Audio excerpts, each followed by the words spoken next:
Ingersol was recently refused a hall at Brockville, Canada. Let the rejected man come to Seymour, and we will give him one of the churches to speak in. The good man will stand by us, so they will. But again, that's how I know it was canceled. That there was supposed to be a lecture and it didn't happen.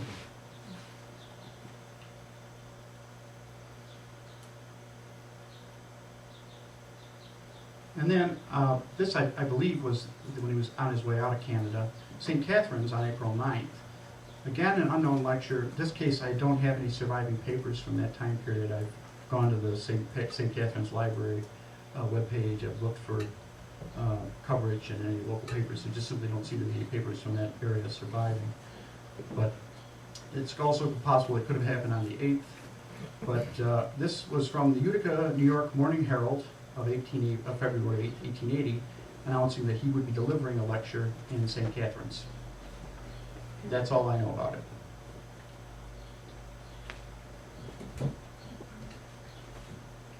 So this is the summary of that tour. I conclude that he got a somewhat chilly Canadian reception his first time through. The press did not cover his lectures in most cities. He had good attendance in Toronto. Other places seem to have been small. Still, very much controversy was stirred up by his visit. And I know that because I found a book.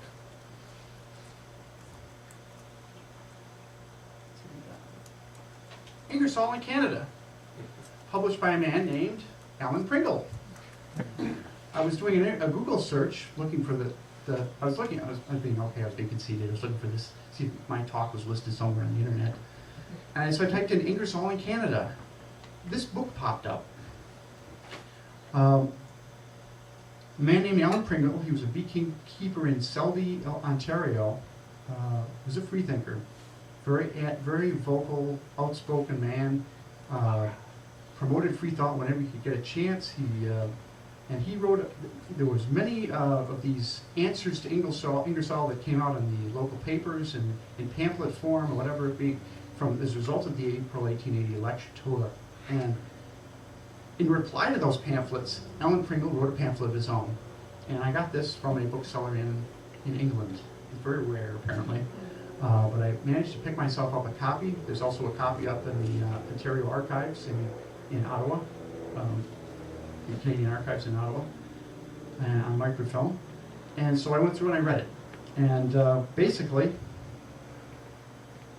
he gives a fascinating little synopsis of what happened as a result of this. And this confirmed everything I'd learned from the papers, by the lack of coverage in the papers. And it says, Colonel Robert Ingersoll, the American freethinker and eloquent iconoclast, visited Canada in April last and lectured on theological subjects in various places, including Toronto, Montreal, Ottawa, Belleville, and Napanee, thereby agitating the theological cauldron as it has never been agitated before in this country. And when Mars was gone, the dogs of war were let loose. Since Ingersoll's departure, there's been a profuse showers of replies and refutations from the press, and a tempest of denunciations and misrepresentations from the pulpit. Indeed, before the departure of the redoubtable idol snatcher, the slander commanded under the aegis of a warning against the fallacies of Ingersoll. The pious evangelist of the YMCA in Toronto issued this propagandistic gospel manifesto containing slanderous statements about Mr. Ingersoll.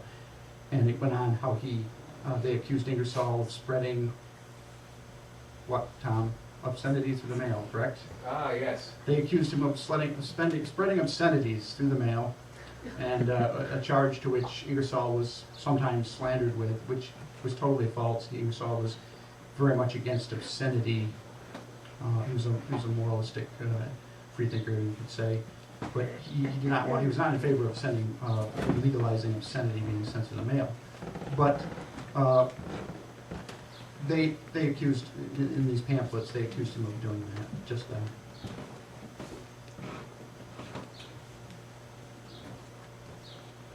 And more.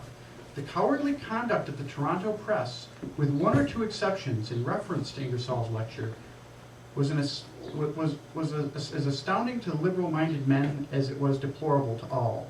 especially in the Queen City of the West, which is, or ought to be, the center of intellectual activity and progress in Canada. This expression of narrow-minded bigotry on the part of the Toronto press excited, or rather unexpectedly to them no doubt, great surprise and severe animated vision from many quarters. The Daily Globe and Mail have, of course, a very wide circulation, and being the leading newspapers of the country, their numerous patrons look to them for all the news on all public questions and events. Imagine, therefore, their surprise and indignation on opening their papers and looking for reports of Colonel Ingersoll's lecture in Toronto and finding not a word there, not a syllable by these puritanical publishers is vouchsafed to their expected patrons, who pay their money for not merely what suits the religious whims and prejudice of the publishers and editors, but for all the news. But they would scarcely repeat this mistake, or rather imposition on their readers. They have since unmistakably learned that in this act of civility to the priesthood, they took a false measure in their constituencies and lamentably failed to gauge correctly the intellectual and moral status of a majority of their patrons. Pringle went on to list a few papers. Pringle did go on to list a few papers that did cover the lectures, including the Toronto Evening Telegram, Toronto Weekly Graphic, the National, the Belleville Free Press, and the Montreal Canadian Spectator. These papers I'm looking for. If anybody knows, can find copies of these in any library from these early April 1880, I'm very interested in them. Pringle's comments explain why so little Canadian coverage has been found to date. Most papers simply didn't cover his lecture tour. I could add that Pringle has an interesting history of his own. If you read his biography in the Canadian biographies, which is online, he went on to become the president of the Canadian Secular Union in 1996.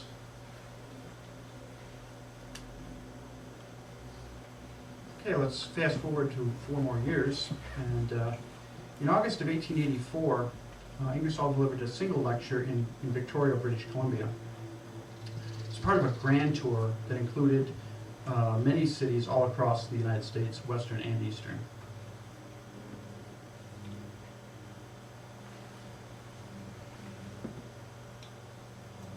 He delivered Orthodoxy on August 28th. It was delivered at the Theatre Royal. Very large audience, and it was very well received. It was covered by the Victorian newspapers even. But the police tried to stop the lecture for fire safety. Theater managers, when they heard that the problem was not enough entrances, bashed a hole in the side of the building to get him in there, because they knew they had a huge audience. They didn't want to lose all this money. The lecture proceeded. This was the first time also in this British Columbia paper. This is the first time I have very in-depth coverage of an Ingersoll lecture. They devoted over almost an entire page to his lecture in Victoria, and really was encouraging to see.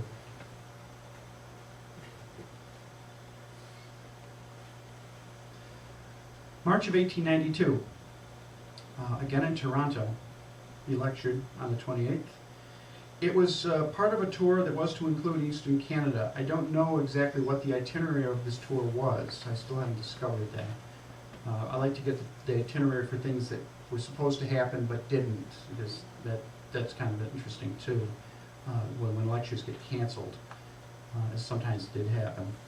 But the remainder of the tour, he delivered the lecture in Toronto, but the remainder of the tour had to be canceled because of the death of Walt Whitman, who Ingersoll went to eulogize in Camden, New Jersey on the 30th.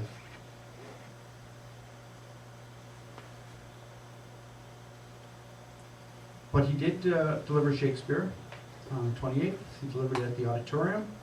It was a very large audience. It was very well received again. And